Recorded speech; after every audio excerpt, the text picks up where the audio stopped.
السلام علیکم ورحمۃ اللہ وبرکاتہ۔ محترم ناظرین، شخصیت نمبر 53 50 پر 3۔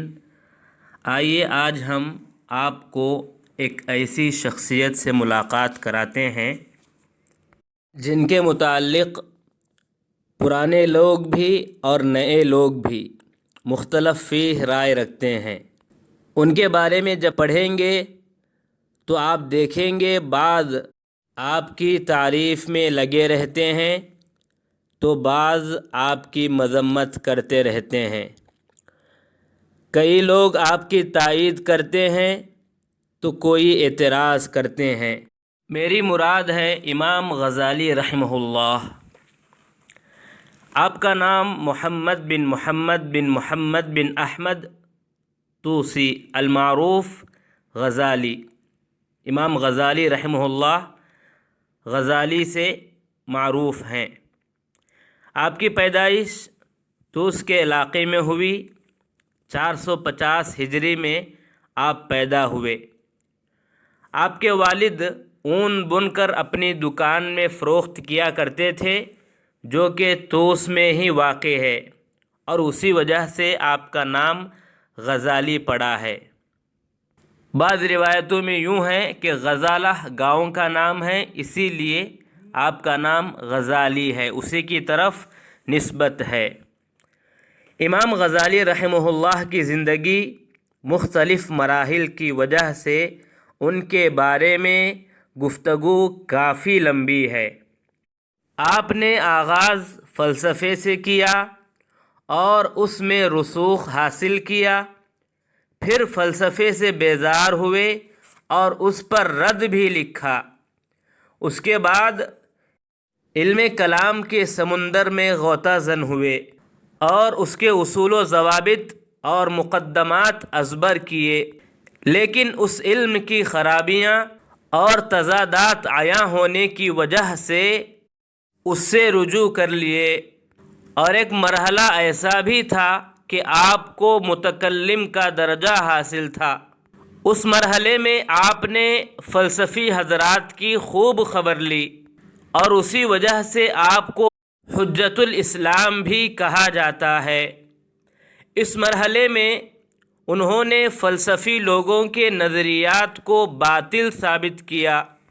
پھر اس کے بعد آپ رحمہ اللہ نے علم کلام سے دوری حاصل کر لی اور باطنیہ کے مشرب و مسلک پر چل پڑے، ان کے علوم سیکھے، پھر ان سے بھی الگ ہو گئے اور ان کے نظریات و عقائد کی انحرافات و گمراہیوں کو واضح کیا، کتاب و سنت کی نصوص اور احکام شریعت کے ساتھ ان کے کھلواڑ کو واضح کیا، اور سب کے سامنے ان تمام باتوں کو رکھا، اور اس کے بعد آپ نے تصوف کی راہ اختیار کی۔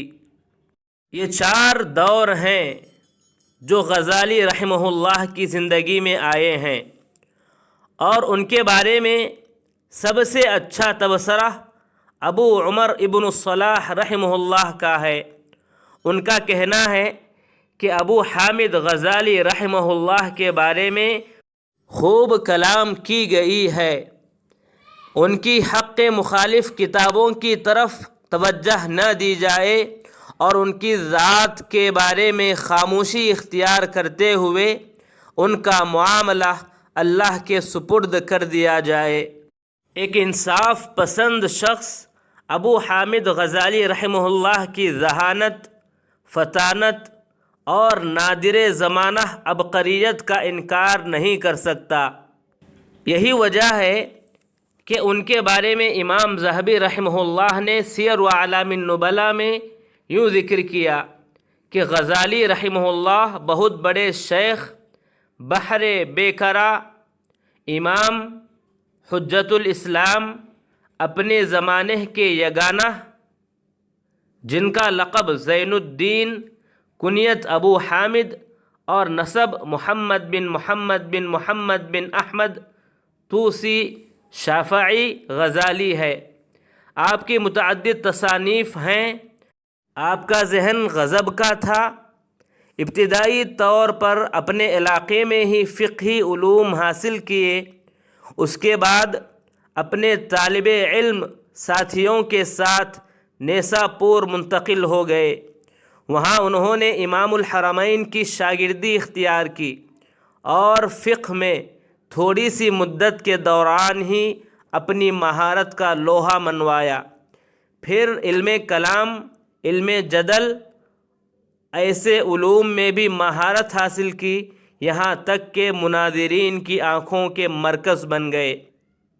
ابو حامد غزالی رحمہ اللہ اگرچہ علم و فضل، فقہ، تصوف، علم کلام، علم اصول کے مالک تھے، اسی طرح زہد، عبادت، نیک نیتی اور علوم اسلامیہ میں بحر بے کنار تھے، اس کے باوجود فلسفے کی طرف مائل تھے۔ تاہم انہوں نے فلسفے کو تصوف کے سانچے میں ڈھال کر اسلامی تحریروں میں پیش کیا۔ یہی وجہ ہے کہ مسلمان اہل علم نے ان کا کافی رد کیا، حتیٰ کہ ان کے خاص شاگرد ابو بکر ابن العربی نے بھی ان کا رد کیا۔ ان کا کہنا ہے کہ ہمارے شیخ ابو حامد فلسفیوں کی گہرائی تک گئے، پھر وہاں سے باہر آنا چاہا تو باہر نہ آ سکے۔ آپ سے باطنی مذاہب کے نظریات بھی منقول ہیں، جن کی تصدیق آپ کی کتب میں پائی جاتی ہے۔ غزالی رحمہ اللہ علوم و فنون میں خوب دسترس رکھنے کے باوجود حدیث اور علوم الحدیث میں قابل ذکر دسترس نہیں رکھتے تھے، یہاں تک کہ آپ صحیح اور ضعیف حدیثوں میں امتیاز نہیں کر پاتے تھے۔ ابن تیمیہ رحمہ اللہ یوں لکھتے ہیں، اور اگر یہ بات ایک لمحے کے لیے فرض کر لے کہ کسی نے سلف صالحین کے عقائد ان کے حقیقی عقائد سے متصادم شکل میں ذکر کیے بھی ہیں، تو حقیقت میں ایسا شخص یا تو سلف صالحین کے اقوال سے بہرور نہیں ہوگا، جیسے ابو معالی، ابو حامد غزالی، ابن خطیب وغیرہ ہیں، کیونکہ ان کے پاس حدیث اور آثار کے بارے میں اتنا بھی علم نہیں تھا کہ انہیں محدثین اور اہل فن حدیث کے عام لوگوں میں شمار کیا جائے۔ خاص میں شمار کرنا تو بہت دور کی بات، بلکہ یہ سب بخاری مسلم کی احادیث کو سننے کی حد تک پہچانتے تھے۔ جیسے علم حدیث سے لگاؤ رکھنے والے مبتدئین کا حال ہوتا ہے، یعنی انہیں بخاری و مسلم کی احادیث زبانی یاد نہیں تھیں، بلکہ وہ محدثین کے ہاں صحیح متواتر حدیث اور من گھڑت و خود ساختہ احادیث کے درمیان امتیاز بھی نہیں کر سکتے تھے۔ ان کی کتابیں اس کے بارے میں سب سے بڑی گواہ ہیں۔ ان کتابوں میں عجیب و غریب احادیث ذکر کی گئی ہیں۔ عام طور پر تصوف اور علم کلام سے منسلک لوگ سلف کے عقیدے کا اعتراف کرتے ہوئے بھی نظر آئیں گے، یا تو مرتے وقت یا پھر مرنے سے پہلے۔ اس بارے میں بہت سے واقعات مشہور و معروف ہیں، اور ابو حامد غزالی رحمہ اللہ کمال ذہانت، عبادت، علم کلام اور علم فلسفہ کے بارے میں کامل معرفت کے ساتھ ساتھ زہد، ریاضت اور تصوف کے باوجود عقیدے کے مسائل میں حیران و پریشان توقف کرتے ہوئے نظر آتے ہیں، اور آخر کار اہل کشف کے طریقے کی طرف مائل نظر آتے ہیں۔ اسی طرح ایک اور جگہ ابن تیمیہ رحمہ اللہ یوں لکھتے ہیں کہ ابو حامد غزالی رحمہ اللہ کی گفتگو میں فلسفیوں پر رد موجود ہے، بلکہ انہوں نے فلسفیوں کی تکفیر بھی کی ہے۔ تعظیم نبوت کے ساتھ ساتھ دیگر بہت سی اچھی اور صحیح موقف پر مبنی عظیم الشان مفید باتیں بھی لکھی ہیں، تاہم ان کی گفتگو میں فلسفی باتیں بھی ہیں۔ اس طرح ان کی طرف منسوب ایسی باتیں بھی ہیں جو فلسفی اصولوں سے موافقت رکھتی ہیں لیکن عقیدہ نبوت سے مخالفت بلکہ عقل سلیم سے بھی متصادم ہیں۔ یہی وجہ ہے کہ ابو حامد غزالی رحمہ اللہ کے بارے میں خراسان، عراق سے لے کر مغرب کے اہل علم تک نے بھی تنقید کی ہے۔ مثال کے طور پر یعنی ابو حامد غزالی رحمہ اللہ کے قریبی دوست ابو اسحاق مرغینانی، ابو الوفا قشیری، طرطوسی، ابن رشد، مازری اور دیگر بھی بہت سے لوگ ہیں۔ مزید برآں اس بات کا تذکرہ ابو عمرو ابن الصلاح نے طبقات اصحاب الشافعی میں بھی کیا۔ اسی طرح شیخ ابو زکریا نووی رحمہ اللہ نے اسی کو صحیح قرار دیا۔ انہوں نے اس کتاب میں کہا، امام غزالی رحمہ اللہ کی تصانیف میں موجود ایسے اہم شاذ نظریات جو امام غزالی رحمہ اللہ کے مخالفین کے ساتھ ساتھ ان کے ہم مذہب اہل علم نے بھی مسترد کر دیے، ان میں امام غزالی رحمہ اللہ کی مقدمہ منطق میں موجود یہ بات کہ انہوں نے کہا یہ منطق ہر علم کا مقدمہ ہے، جسے اس کا علم نہیں ہے اس کے علم پر بالکل بھروسہ نہیں کیا جا سکتا۔ امام ابن الصلاح رحمہ اللہ فرماتے ہیں، میں نے شیخ عماد بن یونس کو یوسف دمشقی کی بات نقل کرتے ہوئے سنا جو کہ بغداد میں نظامیہ کے استاد تھے اور نظر و فکر میں خوب معروف تھے۔ وہ امام غزالی رحمہ اللہ کی اس بات کی تردید کرتے ہوئے کہتے تھے، ابو بکر، عمر اور دیگر عظیم ہستیوں کا مقام بہت ہی بلند تھا، لیکن وہ ان مقدمات و اسباب مقدمات کو جانتے ہی نہیں تھے۔ امام ذہبی رحمہ اللہ نے اپنی کتاب سیر اعلام النبلاء میں محمد بن ولید طرطوسی کی طرف سے ابن مظفر کو لکھا گیا ایک خط نقل کیا ہے، جس میں انہوں نے لکھا تھا، آپ نے ابو حامد غزالی رحمہ اللہ کا ذکر کیا ہے تو ان سے میری ملاقات اور گفتگو بھی ہوئی ہے، تو مجھے ان میں اہل علم کی جلالت نظر آئی، ان میں عقل و فہم دونوں یکجا جمع ہیں۔ انہوں نے اپنی ساری زندگی حصول علم میں گزاری، بلکہ ان کے زمانے کے تمام لوگ ایسے ہی تھے۔ پھر کچھ اہل علم کی وجہ سے انہوں نے عبادت گزاری کا راستہ اختیار کیا اور پھر تصوف میں داخل ہو گئے۔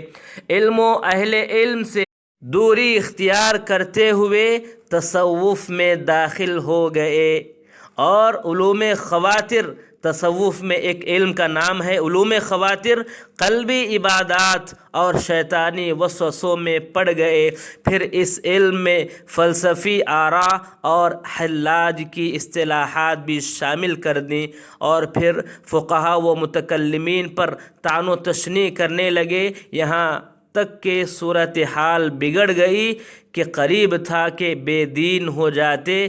چنانچہ جب احیاء العلوم لکھی تو صوفیوں کے علم الاحوال اور اصطلاحات تصوف کے بارے میں بھی گفتگو کرنے لگے، حالانکہ انہیں اس بارے میں دسترس حاصل نہیں تھی۔ چنانچہ اس کتاب کے لکھنے کی وجہ سے اوندھے منہ گر پڑے اور اپنی کتاب کو موضوع اور من گھڑت واقعات سے بھر دیا۔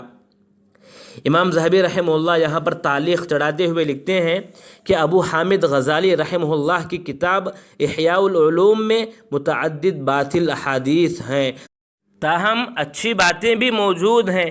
کاش کہ آپ اپنی اس کتاب میں آداب اور زہد کے طور طریقے حکماء و منحرف صوفیوں کے انداز سے نہ بیان کرتے۔ اللہ تبارک و تعالیٰ سے ہم علم نافع کے سوالی ہیں۔ آپ کو علم ہے کہ علم نافع کیا ہوتا ہے؟ علم نافع وہ ہے جسے قرآن میں بیان کیا گیا اور رسول اللہ صلی اللہ علیہ وسلم نے اس کی عملی یا قولی تفصیل بیان کی، اور پھر بعد میں اس سے منع نہیں کیا گیا۔ آپ صلی اللہ علیہ وسلم کا فرمان ہے، جس شخص نے میری سنت سے اعراض کیا تو وہ مجھ سے نہیں ہے۔ لہٰذا میرے بھائی کتابullah پر غور و فکر کرو، صحیح بخاری و مسلم پڑھو، سنن نسائی پڑھو، اور نووی رحمہ اللہ کی ریاض الصالحین والاذکار کتاب پڑھو، فلاح و کامیابی پاؤ گے۔ اسی طرح اپنے آپ کو فلسفیوں کے نظریات، روحانی ریاضتوں، راہبوں کی طرح خالی پیٹ رہنا اور تنہائی میں اکیلے کھڑے رہنے والوں سے بچو، کیونکہ خیر اور بھلائی صرف دین حنیف کی اتباع میں ہے۔ اللہ تبارک و تعالیٰ سے ہی اس کے لیے مدد چاہو۔ یا اللہ ہماری اپنے سیدھے راستے کی طرف رہنمائی فرما، آمین۔ مازری رحمہ اللہ نے ابو حامد غزالی رحمہ اللہ کی فقہ کے بارے میں مدح سرائی کی ہے اور کہا، ابو حامد اصول فقہ کی بنسبت فقہ میں زیادہ ماہر تھے، جبکہ وہ علم الکلام جو کہ اصول الدین میں سے ہے اس بارے میں انہوں نے تصنیف بھی لکھی ہے، تاہم وہ اس میں بلند پایہ ماہر نہیں تھے۔ مجھے ان کے علم الکلام میں ماہر نہ ہونے کا احساس ہو گیا۔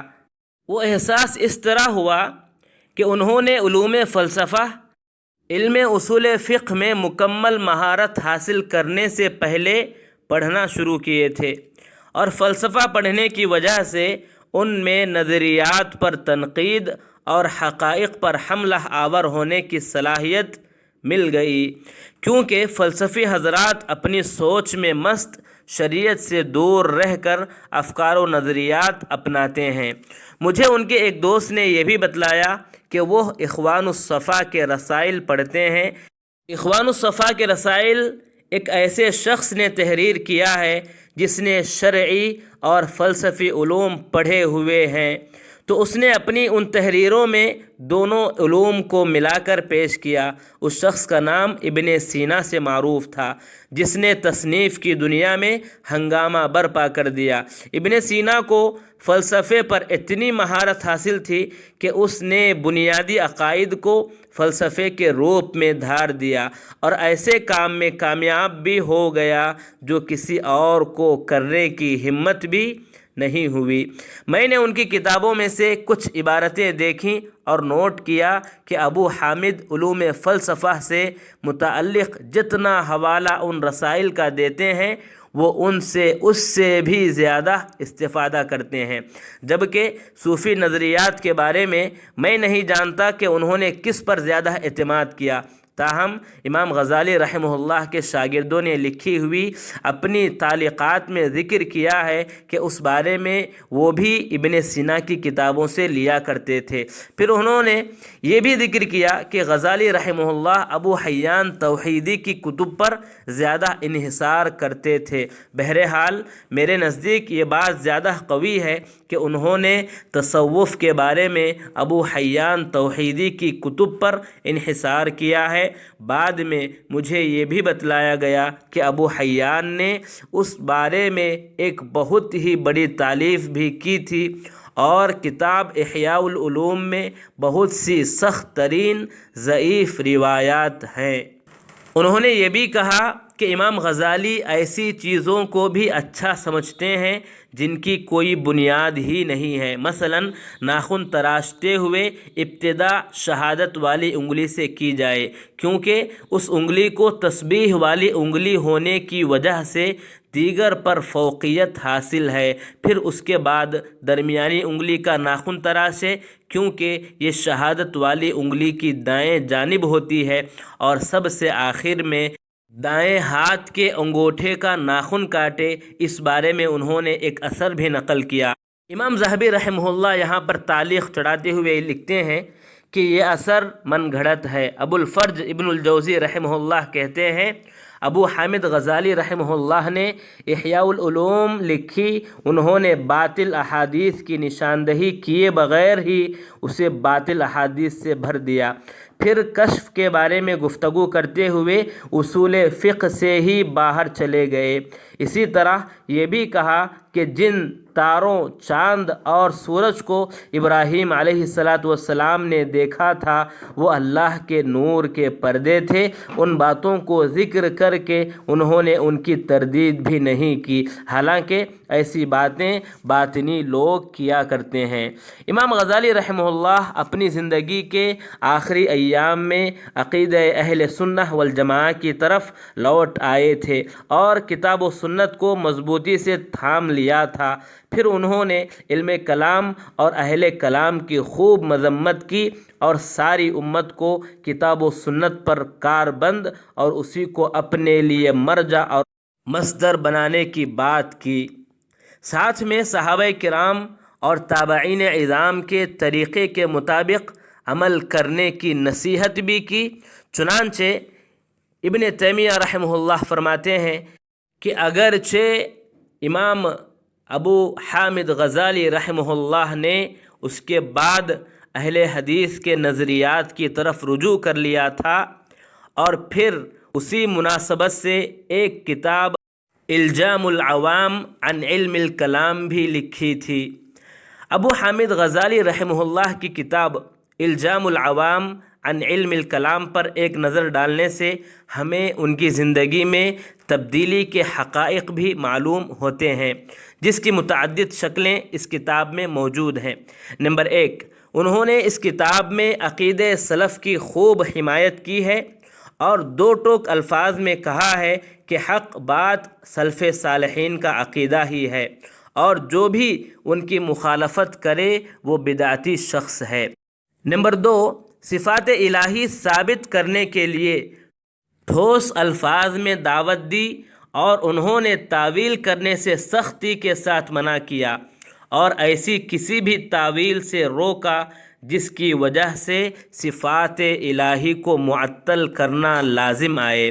نمبر 3، انہوں نے متکلمین کی خوب خبر لی، چنانچہ ان کے اصولوں اور معیار کو مذموم بدعت سے موسوم کیا، نیز یہ بھی بتلایا کہ انہی کی وجہ سے بہت سے لوگوں کو نقصان اٹھانا پڑا، بلکہ یہاں تک کہہ دیا کہ مسلمانوں میں یہی شر کی اصل جڑ ہے۔ چنانچہ آپ کہتے ہیں ان اصولوں سے لوگوں کو نقصان اٹھانے کی دلیل یہ عینی مشاہدہ اور تجربہ ہے۔ چنانچہ جب سے متکلمین پیدا ہوئے ہیں اسی وقت سے برائی نے سر اٹھایا، حالانکہ علم کلام سے ممانعت صحابہ کرام کے دور اول سے موجود ہے۔ اس کی ایک دلیل یہ بھی ہے کہ رسول اللہ صلی اللہ علیہ وسلم اور آپ کے تمام صحابہ کرام دلائل پیش کرنے کے لیے متکلمین کے طریقے کو استعمال نہیں کرتے تھے، یعنی ایک مسئلے کی جزئیات و کلیات قائم کی جائیں